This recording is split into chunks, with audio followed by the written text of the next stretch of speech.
Hello everyone, Megha Varade academy में आप सबका स्वागत है। आज का जो सेक्शन है वो है आपका inverse square law of gravitation. बहुत सारे स्टूडेंट को ये वाला जो टॉपिक है, ये आपका ग्रेविटेशन लेसन का ये टॉपिक है, वो बहुत सारे स्टूडेंट को हार्ड लगता है। लेकिन मैं जिस वे से पढ़ाऊंगी उस वे से अगर आप इसको पढ़ोगे तो ये टॉपिक बहुत आपको इजी हो जाएगा। देखो क्या है inverse square law of gravitation. उसी में क्या है, लॉ ऑफ ग्रेविटेशन का जो कंसेप्ट है उसमें इनवर्स है ना। क्या लिखा है, इनवर्स। आपको पता है प्रोपोर्शनलिटी के दो टाइप्स है, एक होता है डायरेक्ट प्रोपोर्शन, एक होता है इनवर्सली प्रोपोर्शनल। तो inverse square law of gravitation में क्या बोला है, देखो कंसिडर करना है आपको। क्या करना है, कंसिडर करो या सपोज करो, अगर कोई एक ऑब्जेक्ट है जो सर्कल के अलोंग में घूम रहा है। मतलब क्या बोल रही हूँ मैंने कि एक ऑब्जेक्ट है जो सर्कल के अलोंग घूम रहा है, तो मतलब वो सर्कमफरेंस हो गया। अगर एक ऑब्जेक्ट है जो सर्कल के अलोंग में घूम रहा है ना, तो जो ऑब्जेक्ट घूम रहा है तो उसकी कुछ ना कुछ स्पीड होंगी। तो स्पीड का फॉर्मूला क्या है आपका, स्पीड का फॉर्मूला है डिस्टेंस अपॉन टाइम। ठीक है, अभी ये ऑब्जेक्ट है जो सर्कल के अराउंड घूम रहा है, तो सर्कल के अराउंड घूमते टाइम उसका जो सर्कल का सर्कमफरेंस है वही उसका डिस्टेंस होगा। सर्कल के ऊपर तो नहीं घूम सकता, बाहर सर्कमफरेंस छोड़ के नहीं घूमेगा ना। तो मैंने क्या बोला, जो ऑब्जेक्ट है वो सर्कल के सर्कमफरेंस में घूम रहा है। तो आपको पता रहने को ना, what is the formula of the circumference of the circle, क्या है 2πr। मैंने क्या बोला, एक ऑब्जेक्ट है जो सर्कल के सर्कमफरेंस में घूम रहा है, मतलब वो ऑब्जेक्ट की क्या बन गई, स्पीड बन गई। तो स्पीड का फॉर्मूला क्या है, डिस्टेंस अपॉन टाइम। तो डिस्टेंस कितना कवर किया उस ऑब्जेक्ट ने, पूरा सर्कल ही घुमा होगा। तो सर्कल का जो पूरा सर्कल का जो राउंड होता है उसको हम क्या बोलते हैं, सर्कमफरेंस बोलते हैं। तो सर्कमफरेंस का फॉर्मूला क्या है, 2πr। अभी ये जो ऑब्जेक्ट घूम रहा है सर्कल के बाजू बाजू में पूरा सर्कमफरेंस में, तो उसको कुछ ना कुछ टाइम लग रहा है ना, तो उसी को हम डिनोट करेंगे टी। मतलब ट्रैवल, टाइम ट्रैवल क्या होगा, टी। तो मुझे क्या मिला, speed which is denoted by V, and distance मतलब सर्कल का सर्कमफरेंस वो क्या होता है आपका 2πr, और टाइम ट्रैवल वो क्या होता है आपका T. This is the equation number first. Okay, जब सर्कल के सर्कमफरेंस से ये वाला ऑब्जेक्ट घूम रहा है तो इसका फोर्स किसके टूवर्ड्स होगा, इसका फोर्स होगा आपका सेंटर के तरफ, है ना, अट्रैक्ट होगा।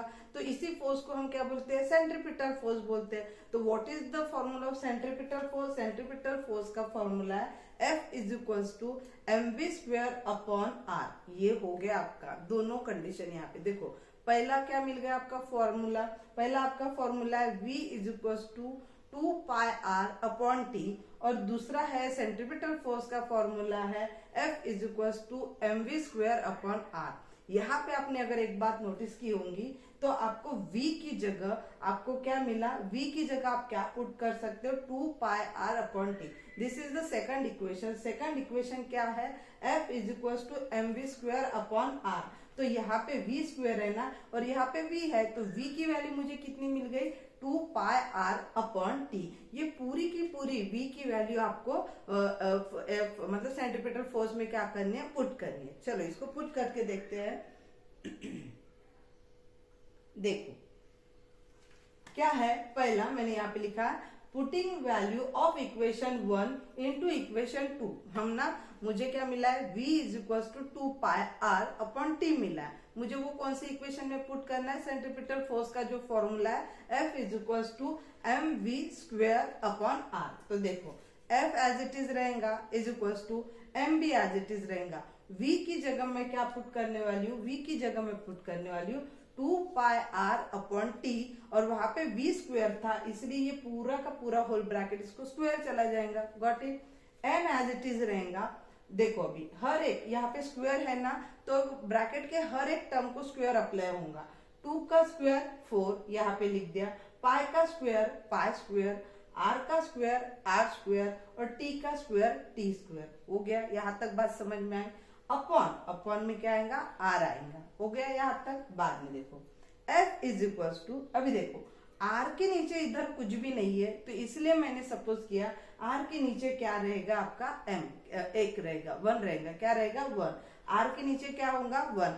जब भी आप इंडाइसिस लेसन पढ़े होंगे तो जब हम डिवाइड का इनटू करते हैं तो हम क्या करते हैं, नीचे का जो डिनोमिनेटर है वो ऊपर जाता है और न्यूमरेटर होता है नीचे आता है। तो सेम एज इट इज, ऊपर का ये एज इट इज रहने दो। देखो 4 into M 4m, pi square as it is, R square as it is. अभी इनटू का साइन लगेगा और ये 1 ऊपर जाएगा और ये r नीचे आएगा। ठीक है, अगर आप कोई भी चीज को 1 से इंटू करते हो तो आपको वही सेम चीज मिल जाती है, वो है आपका 4m pi square R square. अभी यहाँ पे ये डिवाइड में था तो ये भी आपका आर का में आ जाएगा, डिवाइड में आ जाएगा। तो देखो टी स्क्वायर अपॉन आर आ गया यहाँ तक। बाद में मुझे क्या मिला, देखो पूरा यहाँ पे 2r है, यहाँ पे r स्क्वायर है, यहाँ पे एक r है। ये 2r से एक r कट गया तो मुझे क्या मिला, 4m पाई स्क्वायर। यहाँ पे 2r थे, यहाँ पे एक r था, तो 2r से एक r कट गया तो यहाँ पे सिर्फ कितना r बचेगा, सिंगल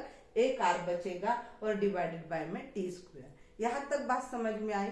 ठीक है, बाद में हम क्या करेंगे, मल्टीप्लाइंग एंड डिवाइड। हम क्या करेंगे, multiply dividing by R square. हम क्या करेंगे, आर स्क्वायर से करेंगे। तो देखो यहाँ पे है 4m pi square R into R square, बाद में है T square into R square. क्यों ऐसा किया, क्योंकि यहाँ पे हमने क्या किया, multiplying and dividing by R square. अभी इनका इंटू करते हैं तो देखो 4m pi square R into R square वो होता है R cube, T square into R square as it is. Okay, बाद में देखो मैंने क्या किया, इन दोनों को शफल किया। देखो कैसे, 4m पाई स्क्वायर ये एज इट इज रह गया, ये आर क्यूब की जगह रह गया। अभी देखो यहाँ पे ये आर स्क्वायर इधर लिया और टी स्क्वायर इधर लिया और यहाँ पे कुछ नहीं किया, मैंने क्या किया, ये आर स्क्वायर इधर लिया और टी स्क्वायर इधर लिया। बाद में देखो ये हो गया आपका इक्वेशन नंबर 3 हो गया।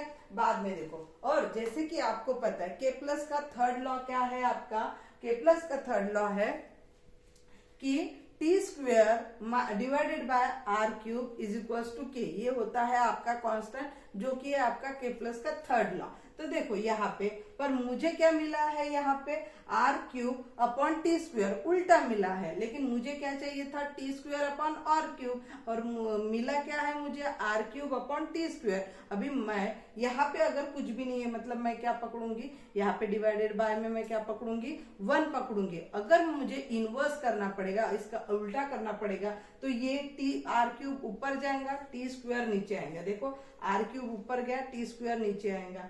यहाँ पे इसका 1 था तो ये 1 ऊपर आ गया और के डिवाइड में आ गया। समझ में आया हद तक। अभी देखो फ्रॉम इक्वेशन 3, ये इक्वेशन 3 के हिसाब से हम क्या करेंगे, देखो f एज इट इज रहेगा, 4m pi square R square की वैल्यू एज इट इज रहेंगी। अभी मैंने क्या किया, आर क्यूब जो था यहाँ पे नीचे था तो ये ऊपर आ गया, टी स्क्वायर भी कैसे ऊपर था तो नीचे आया वो बताया। उसकी जगह हम क्या पुट करेंगे, 1 अपॉन के पुट करेंगे। क्या पुट करेंगे, 1 अपॉन के। तो देखो अभी इंटू करो, 4m पाई स्क्वायर इंटू 1 मतलब क्या होगा, 4m पाई स्क्वायर है ना, एज इट इज आ जाएगा। बाद में आर स्क्वायर के स्क्वायर, यहाँ पे आर स्क्वायर इंटू के आ गया। ठीक है, बाद में यहाँ पे देखो अभी इनका इंटू करते हैं तो यहाँ पे एक चीज नोटिस किया आपने कि 4 एज इट इज है, 4 नंबर है, वो कहीं पे भी लेके जाओ वो एज इट इज नंबर रहेगा। m मतलब वो प्रोडक्ट जो मास था, जो प्रोडक्ट था घूम रहा था उसका मास है, जो कहीं पे भी रखो वो सेम ही आएगा। पाई स्क्वायर की वैल्यू है 3.14, या तो उसको बोला जाता है 22/7, ऐसा भी बोला जाता है, वो भी सेम रहेंगी। बाद में है के मतलब कांस्टेंट जो कि आपका सेम रहेगा, मतलब ये पूरी की पूरी वैल्यू आपकी क्या रहेंगी, सेम रहेंगी। तो मैं उसको क्या बोलूंगी, के बोलूंगी, मतलब कांस्टेंट। तो यहाँ पे मेरा ये पूरा जो पार्ट है वो क्या है, कांस्टेंट है। तो मैं यहाँ पे क्या लिखूंगी, अगर 1/r स्क्वायर आ रहा है, अगर हम कोई भी इसमें 1 डिवाइडेड बाय में कर रहे हैं तो वो इनवर्सली प्रोपोर्शन में आता है। तो मैं ये पूरे वाली चीज को लिखूंगी, f is inversely proportional to the 1 upon r square, मतलब ये पूरी की पूरी चीज है वो मेरी क्या है, कांस्टेंट है। ये होता है आपका inverse square law of gravitation. और ग्रेविटेशनल एक्सेलरेशन के बारे में पढ़ने के पहले मैं कुछ आपको बताना चाहती हूँ, जो बेसिक कंसेप्ट है वो देख लेते हैं। एक्सेलरेशन क्या होता है, what is meaning by the acceleration. देखो क्या लिखा है, the rate of change of velocity is called the acceleration. देखो गाइस, क्या होता है, आप गाड़ी स्टार्ट करते हो, है ना। जब गाड़ी स्टार्ट करते हो तो उसकी इनिशियल वेलोसिटी मतलब स्टार्टिंग वेलोसिटी जो रहती है वो 0 रहती है। जब आप एक्सेलरेटर दबाते हो तो गाड़ी आपकी थोड़ी सी स्पीड में जाके आगे जाती है।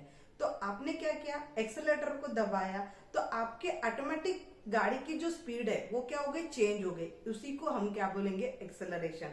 मतलब क्या बोला है, the rate of change of velocity. Velocity मतलब जैसे आपने एक्सेलेटर को दबाया तो आपकी जो स्पीड है वो पहले 0 थी, बाद में बढ़ गई, तो वो क्या हो गई, वेलोसिटी मतलब स्पीड, वो क्या हो गई, चेंज हो गई। उसी को हम बोलेंगे एक्सेलरेशन। Got it. बाद में acceleration is denoted by small A. आपका एक्सेलरेशन वो डिनोट करता है स्मॉल ए से, एंड उसका यूनिट है मीटर पर second square. Got it, acceleration. बाद में है वेलोसिटी। एक्सेलरेशन हो गया, तो वेलोसिटी क्या होती है, the rate of change of displacement is called a velocity. Displacement मतलब यहाँ पे थी मेरी गाड़ी, यहां से मैंने एक्सीलरेटर दबाया तो गाड़ी मेरी यहाँ पे चली गई, है ना। तो क्या हुआ, the rate of change of velocity, मैंने स्पीड बढ़ाई इसलिए मेरी गाड़ी यहाँ की यहाँ तक चली गई। यही होता है मेरा, यही होती है मेरी velocity. Velocity which is denoted bye v। v से उसको डिनोट किया जाता है और उसका यूनिट है मीटर पर सेकंड। Got it. बाद में होता है आपका डिस्प्लेसमेंट। व्हाट इज डिस्प्लेसमेंट, देखो आपका डिस्प्लेसमेंट क्या होता है, बोला है यहाँ पे minimum distance covered by between the final velocity and initial velocity is called the displacement. मतलब जितना कम से कम टाइम में आप जितना ज्यादा डिस्टेंस को कवर कर सकते हो उसी को बोला जाता है displacement. And displacement it is denoted by S, and इसका यूनिट है मीटर। एक्सेलरेशन का यूनिट है मीटर पर सेकंड स्क्वायर। बाद में है वेलोसिटी का यूनिट है मीटर पर सेकंड, और डिस्प्लेसमेंट का यूनिट है आपका एम। ओके, मतलब मीटर। यहां तक आपको समझ में आया। चलो अभी हम स्टार्ट करते हैं अर्थ ग्रेविटेशनल एक्सेलरेशन क्या होता है। ठीक है, चलो अर्थ ग्रेविटेशनल एक्सेलरेशन के बारे में मैंने आपको बेसिक बताया। देखो अभी क्या बोला यहाँ पे, ये जो पूरा है आपका टेक्स्ट कॉपी का हर एक वर्ड है, वहां से आप देखो पूरा कैसे लिखा के दिया है, उन्होंने कैसे बताया है। The gravitational force due to the earth result in its acceleration, this is called the acceleration due to the gravity. देखो आपको फर्स्ट डे से मैंने बताया कि व्हाट इज ग्रेविटेशनल फोर्स। हमारे अर्थ में, हमारे यूनिवर्स में हर एक ऑब्जेक्ट दूसरे ऑब्जेक्ट को अपनी तरफ अट्रैक्ट करता है बाय डेफिनेट सम फोर्स, उसी को हम बोलते हैं ग्रेविटेशनल फोर्स। ठीक है, यहाँ पे बात करते हैं। तो देखो मैंने बोला acceleration which is denoted by A, small A, लेकिन जब हम अर्थ ग्रेविटेशनल एक्सेलरेशन के बारे में बात करते हैं तो उसको डिनोट किया जाता है स्मॉल जी से। ठीक है, वहां पे आपका एक्सेलरेशन का यूनिट था मीटर पर सेकंड स्क्वायर, और यहाँ पे भी है यूनिट मीटर पर सेकंड स्क्वायर। बाद में देखो ये अर्थ ग्रेविटेशनल एक्सेलरेशन, ये एक्सेलरेशन ये होता है आपका वेक्टर क्वांटिटी। देखो क्वांटिटी के दो टाइप होते हैं, vector quantity and scalar quantity. Vector quantity वो क्वांटिटी होती है जिसमें आपका डायरेक्शन का पता चलता है, उसको बोला जाता है वेक्टर क्वांटिटी। और स्केलर क्वांटिटी में कोई डायरेक्शन का पता नहीं होता, इसलिए उसको बोला जाता है स्केलर क्वांटिटी। मतलब आपकी स्केलर क्वांटिटी डायरेक्शन लेस रहती है और वेक्टर क्वांटिटी उसमें डायरेक्शन पता रहता है। समझ में आया यहाँ तक। देखो अभी यहाँ पे क्या होता है, यहाँ पे बोला है, देखो अभी मैं बोल रही हूँ कि मैं मास, पहले मैं तो आपको मास के बारे में बताऊंगी क्योंकि यहाँ पे जो पूरा कंसेप्ट है मास और वेट के बारे में है। तो देखो मास, बहुत सारे जन बोलते हैं कि मास और वेट दोनों, मास मतलब ही वेट होता है, नहीं ऐसा नहीं होता। मास अलग है, मास का कंसेप्ट अलग है और वेट अलग होता है। ठीक है, देखो मेरा, अगर मैं एक बॉडी हूँ तो मेरी पूरी बॉडी कैसे बनी है, मेरी पूरी बॉडी बनी है सेल से। देखो क्या होते हैं, there are small small cell, मतलब बहुत सारे छोटे सेल एक साथ आके एक बड़ा सेल बनता है, और वो बहुत सारे सेल एक साथ आके टिश्यूज बनते हैं, फिर बहुत सारे टिश्यू एक साथ आके ऑर्गन बनते हैं, फिर बहुत सारे ऑर्गन एक साथ आके आपका ऑर्गन सिस्टम बनता है। तो वैसे ही मेरी बॉडी पूरी सेल से बनी है। तो व्हाट इज द मास, मास मतलब mass is the amount of matter, मतलब मेरी जो बॉडी बनी वो कैसे बनी है, सेल से बनी है, तो पूरा सेल ही मेरा क्या कहलाता है, मैटर कहलाता है। तो ये एक ऑब्जेक्ट में, मतलब मुझे पकड़ लो मैं एक ऑब्जेक्ट हूँ, ये ऑब्जेक्ट के अंदर कितना अमाउंट ऑफ मैटर प्रेजेंट है उसी को बोला जाता है मास। मतलब मेरे बॉडी के अंदर कितना सेल ऑफ अमाउंट, कितने सेल में, कितने अमाउंट में मेरे अंदर बॉडी के अंदर सेल प्रेजेंट है, उसी को कहते हैं मैटर। और मैटर मतलब क्या होता है, what is the mass, mass the amount of matter present in the body is called the mass. ठीक है, अभी देखो मास मेरा, अगर मेरा मास होगा 55 kg, तो अर्थ में भी उतना ही होगा और स्पेस में भी उतना ही होगा। ऐसा तो नहीं है कि यहाँ पे 55 है और स्पेस में कुछ अलग होगा, नहीं। तो यहाँ पे मास आपका एवरीवेयर क्या रहेगा, कांस्टेंट रहेगा। समझ में आया मास के बारे में। अभी मैं बताऊंगी आपको वेट के बारे में। तो वेट के बारे में क्या होता है, देखो अगर आपने कोई भी चीज बहुत फोर्स से उसको फेंक दी, चलो वो जो चीज को आपने फेंका उसका वेट था 20 kg, तो अर्थ का ग्रेविटेशनल फोर्स है वो उसी के, और उसका जितना मास, उसका जितना वेट है उसी वेट के हिसाब से उसको क्या करेगा अर्थ ग्रेविटेशनल फोर्स, उसको न्यूटन के 20, अगर ऑब्जेक्ट का वेट है 20 तो ग्रेविटेशनल फोर्स भी कितना लगाएगा, 20 न्यूटन के, इसमें से उसको क्या करेगा, खींचेगा। मतलब जितना उसका फोर्स रहेगा फेंकने के टाइम उतना ही वो अपने फोर्स को उसके ताकत के साथ, अगर 20 है तो 20 न्यूटन ही अर्थ क्या करेगा, ग्रेविटेशनल फोर्स लगाएगा और उसको अपनी तरफ खींचेगा। अगर 30 होगा उसका वेट, अगर 30 वेट है और उसको हमने उतनी ताकत से फेंका है तो अर्थ क्या करेगी, उसको 30 न्यूटन फोर्स के साथ उसको अपनी तरफ क्या करेंगी, खींचेगी। मतलब फोर्स ही होता है आपका वेट। ओके, गॉट इट, इतना समझ में आया। चलो अभी यहाँ पे देखो, हियर F मतलब फोर्स है ना, F is equals to G, मतलब ये होता है capital G which is denoted by आपका अर्थ का ग्रेविटेशनल फोर्स, जो कि सबके लिए क्या रहेगा, सेम रहेगा। बाद में M मतलब कैपिटल M मतलब मास ऑफ द अर्थ, अर्थ का भी कुछ ना कुछ मास होगा। बाद में ये स्मॉल m मतलब मेरा मास। देखो अगर अर्थ मुझे खींच रही है तो वो कुछ ना कुछ फोर्स लगा रही है, तो ग्रेविटेशनल मेरे लिए सबके लिए क्या रहेगा, सेम रहेगा। ग्रेविटेशनल फोर्स सबके लिए सेम रहेगा।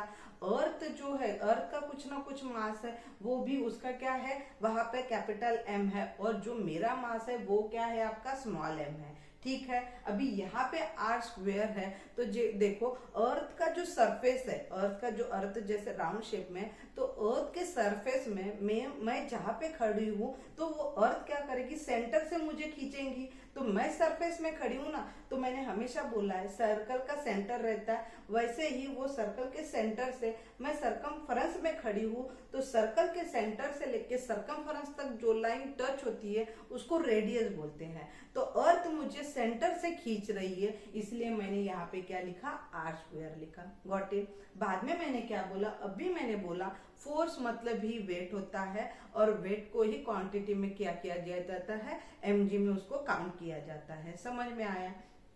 तो देखो मुझे क्या मिला, फोर्स मतलब ही mg और mg मतलब ही वेट। तो यहाँ पे मैं क्या करूंगी, फोर्स की जगह mg लिखूंगी। लिख लिया मैंने mg। बाद में ये जो आपका ऊपर का जैसा फॉर्मूला है, g मतलब capital G mass of the earth, and ये मेरा मास है मतलब स्मॉल m है, तो यहाँ पे मैंने वो एज इट इज लिख दिया और r स्क्वायर लिख दिया। ठीक है, अभी देखो इन दोनों के बीच में किसी का साइन है, थोड़ा मैथमेटिकली हम चलते हैं। अगर इन दोनों के बीच में किसी का साइन है, मतलब इनटू का साइन है, अगर वो RHS लेफ्ट साइड से वो RHS साइड में आ रहा, तो इनटू का क्या होगा, वो डिवाइड होगा। तो G small g as it is वहां का वहीं पे रह जाएगा। बाकी क्या है आपका ऊपर कैपिटल G कैपिटल M और स्मॉल m, और ये r स्क्वायर के साथ आपका ये जो m था वो क्या हो गया, इधर आ गया। Got it. बाद में देखो ये वाला m और ये वाला m आपस में कट जाएंगे, डिवाइड में है, तो बचता क्या है, small g is equal to capital G capital M divided by r square. मतलब ये स्मॉल g है, इसकी वैल्यू हमेशा चेंज होती रहेंगी, बट कैपिटल G की वैल्यू कभी भी चेंज नहीं होंगी। लेकिन यहाँ पे जो G मिला है हमको स्मॉल g, ये इसकी वैल्यू हमेशा क्या होती रहेंगी, चेंज होती रहेंगी। ठीक है।